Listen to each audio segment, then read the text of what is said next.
Hello again! Welcome back. This is 70 through 61. What? And my first one is Breaking Out What? by Proto Man. What?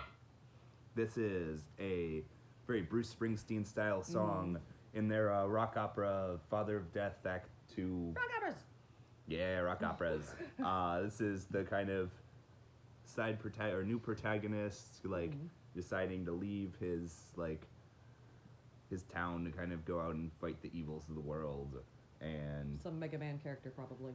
yeah, and we got I think it might actually be like an everyman who's not in Mega Man. Oh, okay. And he's kind of it's got a piano intro, builds into a thing, and builds to a close with the backing vocals about not turning your back on the city. Today. Precise. Yeah. Cool. What you got, Rude? Rude? Dude. You call me rude? You call me a rude dude? This. What's the Rude Dude song? 70. It's a rude dude. You're gonna see a lot as a songwriter on this list, and his face is assisted on one album, so hard to hang on to. So Pete Townsend and Ronnie Lane of The Who and the Faces, respectively, they collaborated on a one-time album, and they produced a lot of really good, almost folksy rock songs, and with a few great ones, including this one. This one is kind of a duet between the two of them, sort of, where Ronnie Lane's doing the verses and Pete Townsend's doing the choruses, and they both have what I call voices for songwriting, if you will, because they don't really have virtuosic voices themselves, but when they sing their own lyrics, somehow it sounds very, very honest, I guess. Where whereas if someone like Roger Daltrey is singing the same things, for instance, it's very it's a lot better of a vocal performance. And hear me out. It's a lot better of a vocal performance, but it takes on a very different tone, and maybe it's a little angrier. And Hard to hang on to. Exactly like that. But then it's still very emotional. But then the songwriter vocalist. But anyway, and then the lyrics are brilliant, as in it's kind of three different people suffering in their own ways, and they're all kind of saying They all need a heart to hang on to. Yes. That's my heart, and he's hanging on to it. My number 69 is Amnesia by the Mekons. This is a Who are you? great riff. It's kind of this Americana-y political lyrics. Great combination of that hard rock riff with the drums backing it, and it's got some mandolin. I think. Is it mandolin? I think it's mandolin. Banjo, maybe. Something. So some folk. So it's kind of a perfect blend of punk, hard rock, and folk, which is why I like the Mekons a lot. And this thing, their best song of this kind of style. All right. Yeah, that's a real good one. Hey, 69. Hey, Beavis. Hey, Butthead. I think I'm Beavis. Around my butthead. Hey. I'm Tipper Gore banning you from the airwaves. Okay, good night, everybody. That's the end of Love and Knife. Here's the other solo career era Pete Townsend song on this list, and spoiler, it was the last one. But Empty Glass, the title track of his best solo album, in my opinion, is it's a very Who-ish number, really, with a lot of parts, which we were discussing last video is going to be a strong theme, and it's very memorable parts, and it just goes up and down from rocky verses to slightly calmer pre-choruses, calm choruses, and up and down and up and down and up and down. It's really very, and you can tell it's autobiographical, because that song's not on my list. Roller coaster. I imagine it's not on yours either, considering. It is not. Go on. My number 68 is California Uber Alles by the Dead Kennedys, which I think it's a testament to kind of their lyric writing abilities and just kind of the great rhythm section and riff writers that a song about a completely irrelevant topic can still be enjoyable to listen to. It's a parody of somebody who failed at being the nominee of the presidential election in 1980, and yet it still holds up fantastically just because it's this kind of great snarky lyrics, about the hippies or whatever, and there's great instrumental. I wouldn't even really say it's entirely irrelevant now. I mean, think about it. Who have we mean, got right now, you know? We don't have any hippies. Well, not hippies, but, you know, we've got a similarly diluted guy. Yeah. By the way, this video is being recorded in 2020 for those who are watching learning history. Yeah, great song. Oh, yeah. Punk rock classic. Classic. Good impression. Thank you. 68. Similarly political, I guess. We can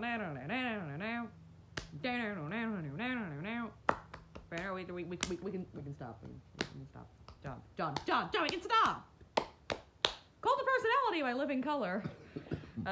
Off by far their best album, Vivid, and I can tell you this because Vivid is really the one album that we truly enjoyed. And amazing album. It's an amazing album, too bad about the second and third ones. And it's a really, really strong statement on everything. It's so well structured. You know, you lead in with the little, you know, the political sample. You come in with that amazing riff we were just doing, and great vocal performance, great all instrumentals, really. And I do love the bit where it's kind of like, ask not what your country do, and it comes right back in. Surprise ending, fake out. It's like a fake out, but it's like a brilliant fake out. I normally hate like your fake favorite outs. song, Bad Medicine. Oh, it could, but. No, it's like my absolute favorite song, Brimful of Asha. Brimful of Asher on like the you need more of the same line. It's a brimful of Asher on the roller coaster. I stand by my statement that is basically an Indian Third Eye Blind or Sublime or something. Go on, what do you got? Please. Are you ready, Mia? Yeah! All right, you're ready for Ballroom Blitz by Sweet. Number 67, kind of the epitome of glam. Just this ridiculous, over-the-top vocals, everything about them. Great drumming in the background, Sweet, yeah. Great bridges, great guitar, great, like, classic riff. Yeah, great song. Really just, like, the epitome of glam. Probably the only and top glam song on my list. I've already outdone you in like the bottom quarter of my list. There's multiple Bowies and yeah. 67 is an unusual choice for this band, but the Rover by Led Zeppelin. So I really like this song. I don't understand why more people didn't regard it as a great riff. And you know, a good great chorus riff too. Great both riffs, yeah, both riffs are great, and that's kind of key in a song for me to put it really on top 100. Unless it's multiple parts, it's got to have riff's got to be fantastic. It's gotta be yes, riffs or parts. Riffs or parts or both. Riffs or parts, baby. Parts or riffs. We spent the night last night up in Cardiff. Is that on your list? No. That particular version? How about that particular version? That one's my number 4. All right. We're establishing quite a canon. Yeah, we got raspberry dressing. We got some Mr. Magoo material. Go on, John. I think it's your turn.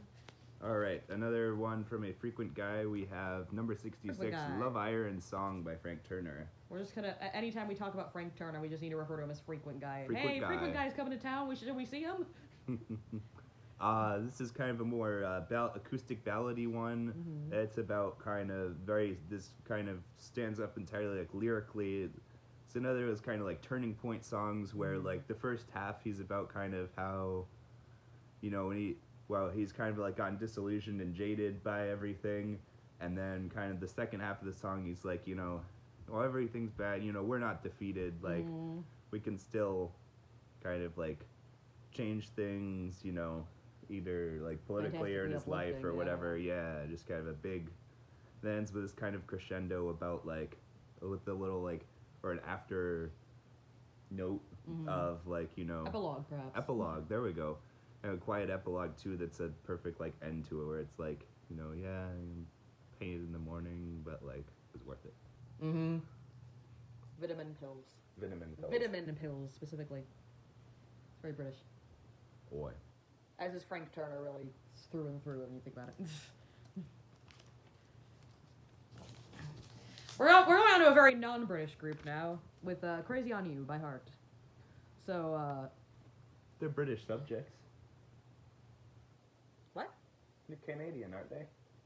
Oh yeah, I guess the rest of the band is. Yeah, I think like the two leads are not Canadian, and then the rest of the band is Canadian. They enough for Canadian to show up on our rock app list to as a Canadian band. But anyway, I mean, Ann Wilson might be still my favorite female rock singer of the bunch. You're mine.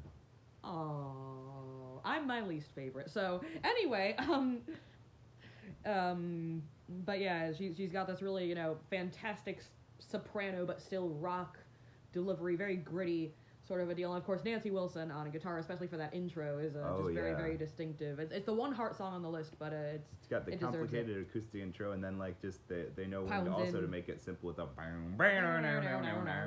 and you still got her acoustic backing to whoever the lead guitarist was. So I think that's a great combination. Yeah. Made for a good sound. All right, my number 65, kind of a much jammier one than a lot of the other ones on my list. This is "I Am the Resurrection" by Stone Roses. And so it's kind of a song where it's got this really pretty guitar tone and like kind of just like this mellow like first half of the song, and then the second half is kind of this like almost like great like funky jam with like a killer rhythm section, killer kind of lead guitar jam, just a great song. Just really pulling it out, yeah. Yeah. Good stuff. Good stuff. Good stone. Stuff. Roses. I like a stone rose. I feel like it's a very complicated thing to carve. Okay, John. Yep. I'm sorry, you're going to have flashbacks. Oh boy. Because our number 65 is "Lose Yourself" by Eminem. No. Because John's brother, I think last year when we were staying with them, would just not shut up about Either various that or incarnations. being a rap god. Yep. But anyway, this is also for my mom, who got a bit obsessed. She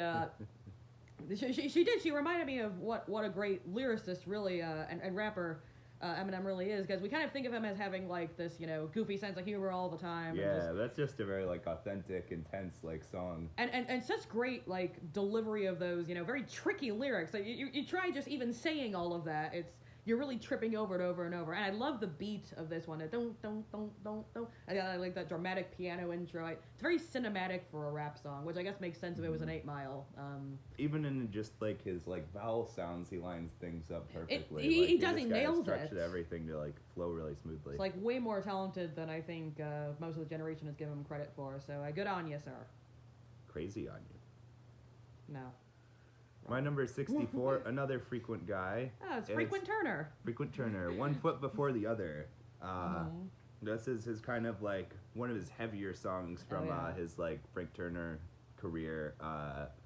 It's got just like pounding riff and kind of along the same lines as Parting of the Century of the last video lyrically. Like it's kind of like he's got this like concept that when he dies, like he'll end up back in the water where kind of like really the beautiful. atoms from all the other people were, like all the people he respects and such. And he becomes part of the cycle. Yeah. It's really a lovely worldview, really. And so it's kind of a lovely worldview combined with like just kick-ass sound. That guitar, like on acoustic sounding that vicious, is fantastic. Yeah, and then like the bridge got that. Yeah. Yeah. Anything else? Nope. Okay. Here I go again, extending your own explanations. Number 64 is Battleborn by the Killers. So, it's sort of this like epicized Springsteen sort of a deal, where it's like you can start off with a Springsteen song and then just like stretch it enormously, and it becomes Battleborn. There's just this kind of dramatized. I really like the vocal performance on this for whatever reason. I think it's just like, it's so cool. There's someone on the streets will knock you down. You're gonna get back on your feet. It's But very. you can't stop now. It's like it's another one of those like not virtuosic but just absolutely perfect vocals in there, and it's just like this wonderful building throughout. It's its own kind of crescendo, isn't it? And then it kind of dips back down. I normally skip it, and then like the last minute where it's just going. Yeah. But the rest of it, we can just end it with the final lyric. Come on, guys.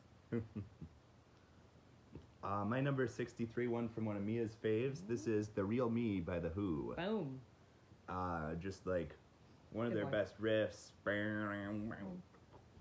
And just all three instruments there working together perfectly. NT Boy, the Moonster, and Townshipper. Townshend Rebellion.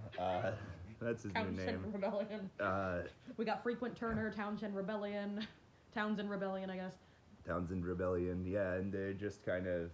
Well, you're forgetting a fourth instrument, John. The vocals are an instrument. I got Paltry Daltry. Paltry Daltry. We gotta remember these for the multiple more times the Who's gonna show up. So yeah, Paltry Daltry also doing a fantastic job on this song. It's just a super concise, awesome one. The bridge is amazing. Like you can't hear that and not just. That's a real consummate guitar, yeah. Consummate Who guitar. What's your number 63? Where's your child at? What? I don't know what that means. My number 633 is a number 2. Oh, is it off Dookie? No. It's Sprawl 2. Mountains Beyond Mountains. So, it's great, like, it's a Heart of Glass style, thing from, but like, slowed down a little bit, dramatized. Again, again with the dramatics. Great vocal performance. Great vocal performance from one of my favorite female musicians of the era. Yeah. And it just all the things around it, and like even like Win Butler's lower harmonies, I think really like on the in the sprawl, it just kind of adds to the the peak vocals of Regine, I guess, and just the instruments around it, and the ending is just perfect. Oh yeah.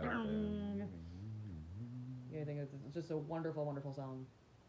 All right, we did not coordinate these, but my number 62 is also Arcade Fire. Oh. This is Everything Now.